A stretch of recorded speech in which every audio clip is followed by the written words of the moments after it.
امام نے یہ فرمایا کہ دعا تمہاری کبھی بھی ضائع نہیں ہوتی. اگر اس کو پازیٹیولی دیکھیں گے دعا تمہاری کبھی بھی ضائع نہیں ہوتی. یا حاجت پوری ہو جاتی ہے، یا اللہ کسی موقع پر کسی بلا و مصیبت کو دور کر دیتا ہے، یا تمہاری نسلوں میں عطا کر دیتا ہے. کبھی بھی دعا رد نہیں ہوتی. آپ یہ نہ سمجھیں کہ آپ کی کوئی نیکی ہے، کوئی ایسا کام تھا، ارے یہ تو اس کا کوئی فائدہ ہی نہیں ہوا.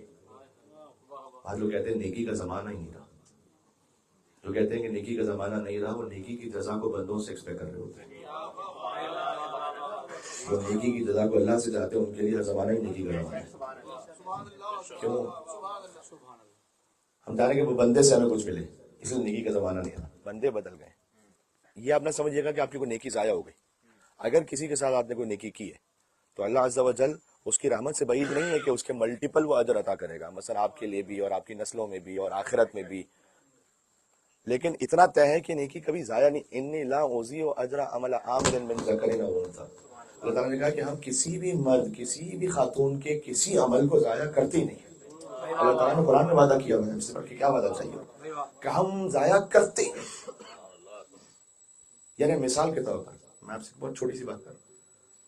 آپ مجلس میں تشریف فرمائے، کوئی عزادار آئے، آپ نے اپنے آپ کو تھوڑا سا سرکا لیا تاکہ وہ بیٹھ جائے. یہ بھی ایک نیکی. اللہ اس کو ضائع نہیں کرے گا. بہت چھوٹی سی مثال ہے، اللہ ضائع نہیں کرے گا. کہیں نہ کہیں اس کا اثر ظاہر ہوگا. مولانا کہاں ظاہر ہوگا؟ ہو سکتا ہے اللہ تعالیٰ آپ کے بچے کو آپ سے بڑھ کے عزادار بنا دے. یاد رکھیے گا، یہ بات یاد رکھیے گا، امام علیہ السلام کی جانب سے اس سے بڑھ کر کوئی تحفہ آپ کو مل نہیں سکتا کہ آپ کو وہ کچھ ایسا دے دیں کہ اپنی ولایت سے تھوڑا اور قریب کر دیں. اس سے بڑھ کے کوئی تحفہ نہیں. مال دولت غیروں کے پاس بھی ہے، ولایت فقط آپ کے پاس ہے. اور اس سے بڑھ کر اور بہتر کوئی تحفہ ہو نہیں سکتا. کبھی ہوتا ہے ایسے زندگی میں کوئی ایسا واقعہ ہوتا ہے ہمارا یقین بڑھ جاتا ہے. یہ کیا ہے؟ یہ ہے کہ انہوں نے کچھ ایسا خاص ہدیہ آپ کو عطا کیا کہ اللہ پر آپ کا یقین بڑھ گیا، علیہ السلام پر آپ کا یقین بڑھ گیا. اور کوئی ایسی بات ہوئی کبھی بچے کے سامنے کہ آپ کو لگا کہ یہ میرا بیٹا اور مثلا نماز کی طرف آیا، مثلا عبادت کی طرف آیا. مثال کے طور پر آپ نے کبھی دیکھا کہ ویسے تو بیٹا ہوتا تھا مجلس میں، لیکن یہ کہ اب گریا بھی کرنے لگا، آنکھوں سے آنسو بھی آنے لگے. یہ کیا ہے؟ اللہ تعالیٰ آپ کی کسی عمل کو ضائع نہیں کر رہا. گریا جو ہے نا، یہ ہے کنیکشن امام حسین سے. اس کو آپ ڈیولپ کریں بچوں میں، خاص طور پر خود بھی. بچے باپ کو دیکھتے ہیں اور ماں کو دیکھتے ہیں، اس میں نہ شرمایا کریں. اور یہ وہ رابطہ ہے جو میں نہیں کہہ رہا، شیخ عباس قومی نے لکھا.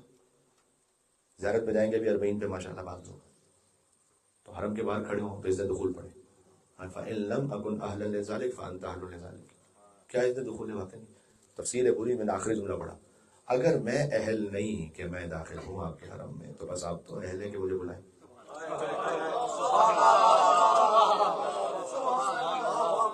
یہ تو ہے کمیل کا آخری فکر ہے جو مولا علی نے اللہ تعالیٰ سے کہا، الہی افعل بی وانت اہل، اور دیکھا وہ سلوک فرما جس کا تو اہل. فَإِن لَمْ أَكُنْ أَهْلًا لِذَلِكَ فَأَنْتَ أَهْلٌ لِذَلِكَ. میں اہل نہیں مثلا گناہوں کی وجہ سے کہ میں آپ کے پاس پہنچوں. فَأَنْتَ أَهْلٌ لِذَلِكَ. آپ تو اہل ہیں. کیا ہی بات ہے. تو آپ بلا لیجیے. ذرا غور کیجیے گا. اس کا مطلب ہے کہ جو آپ کوئی ایسا کام کر رہے ہیں کہ جس میں نیت فقط یہ ہے کہ قربۃ اللہ، خوشنودی باب جلال حسین علیہ السلام، یہ ضائع نہیں. اچھا جب ہم نے یہ پڑھا، اب ابراہیم مجاب جیسا تو کوئی ہوگا جس کو ذریعے سے جواب آئے. ہر ایک تو ابراہیم مجاب نہیں ہے نا. تو ہمیں پتہ کیسے چلے کہ امام کی جانب سے جواب آیا کہ اس نے دخول ہے؟ آپ کسی کے گھر گئے، آپ نے فون کیا، آپ کے گھر کے باہر کھڑا ہوں، یا آپ نے بیل کی، تو اس نے دخول کیا ہے. یعنی اس نے کیا ایسا کیا کہ آپ کو یہ پتہ چلا کہ میرے گھر پہ آ جائیے. وہ باہر آئے، انہوں نے گیٹ کھولا، تشریف لائیے.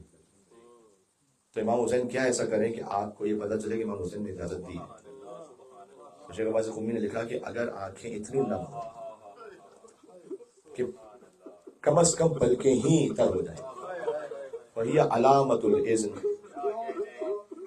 یہ اذن ہے کہ یہ علامت ہے کہ اذن ہو گیا. ہم مجلس امام حسین میں بیٹھے تو کیا اذن، کیا تعلق ہے کہ کیا علامت ہے کہ میرا تعلق جڑا. آنکھیں اگر نم ہو. السلام علیکم.